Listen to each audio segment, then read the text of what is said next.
હવે આગળ વાત કરીએ તો વડોદરાના ઇસ્કોન મંદિરમાં ભગવાન જગન્નાથની શાન યાત્રા પૂર્વે તૈયારીઓનો ધમધમાટ, ભક્તોમાં ઉત્સાહનો માહોલ। વડોદરા ઇસ્કોન મંદિરમાં ભગવાન જગન્નાથજીની સ્નાન યાત્રા પૂર્વ તૈયારીઓનો ધમધમાટ તો ભક્તોમાં ઉત્સાહનો માહોલ।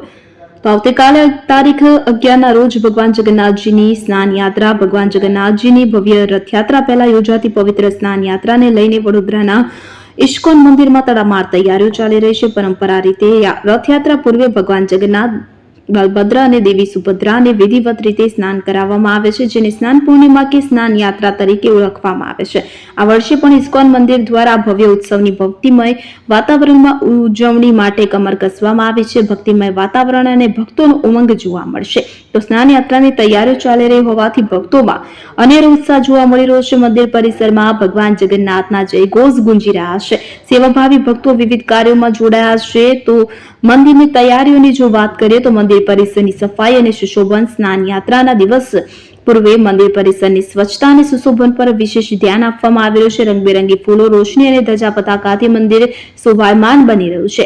વૈદિક વિધિઓ અને પૂજાઓની તૈયારીમાં સ્નાન યાત્રાના મુખ્ય વિધિ માટે પૂજારીઓ દ્વારા તમામ સામગ્રી વિધિઓની તૈયારીઓ કરવામાં આવી રહી છે। શાસ્ત્રોક્ત મંત્રોચ્ચાર અને પવિત્ર જળથી ભગવાનને સ્નાન કરાવવામાં આવશે।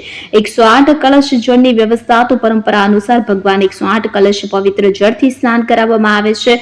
તો આ જળની વ્યવસ્થા અને કલશને સુશોભિત કરવાની કામગીરી ચાલી રહી છે। હરિનામ સંકીર્તન અને ભજન મંડળીઓ, તો સ્નાન યાત્રા પૂર્વે તે દિવસે હરિનામ સંકીર્તન અને ભજન મંડળીઓ દ્વારા ભક્તિમય વાતાવરણ સર્જવામાં આવશે। પ્રસાદ વિતરણની વ્યવસ્થામાં સ્નાન યાત્રા બાદ ભક્તોને મહાપ્રસાદનું વિતરણ કરવામાં આવશે। આ માટે પ્રસાદ બનાવવાની અને વિતરણની વ્યવસ્થા ગોઠવવામાં આવી રહી છે। ભક્તો માટે દર્શનની સુવિધા, તો સ્નાન યાત્રા દરમિયાન મોટી સંખ્યામાં ભક્તો ઉમટી પડતા હોય છે। ભક્તો સરળતાથી દર્શન કરી શકે તે માટે યોગ્ય વ્યવસ્થા અને સુરક્ષા જાળવવા ભક્તો સરળતાથી દર્શન કરી શકે અને મંદિર પ્રશાસન દ્વારા તકેદારી રાખવામાં આવી છે। તો સ્નાન યાત્રાનું મહત્વની જો વાત કરીએ તો રથયાત્રા એ ભગવાન જગન્નાથજીની રથયાત્રાનું એક અભિન્ન અંગ છે। એવી માન્યતા છે કે આ દિવસે ભગવાનને સ્નાન કરાવ્યા બાદ તેઓ અનસારા સમયગાળા માટે ભક્તોને દર્શન આપતા નથી, કારણ કે તેઓ બીમાર પડે છે। આ સમયગાળા બાદ ભગવાન સંપૂર્ણ સ્વસ્થ થઈને ભવ્ય રથયાત્રામાં નગરચર્યાએ નીકળે છે। વડોદરા ઇસ્કોન મંદિરના સત્તાધીશો દ્વારા જણાવવામાં આવ્યું છે કે સ્નાન યાત્રાની તમામ તૈયારીઓ અંતિમ તબક્કામાં છે અને આ વર્ષે પણ ભક્તો ભક્તિભાવપૂર્વક આ દિવ્ય ઉત્સવમાં જોડાઈ શકશે। રથયાત્રા પહેલાનો આ ઉત્સવ ભક્તોને આધ્યાત્મિક આનંદ અને ઉમંગનો અનુભવ કરાવશે।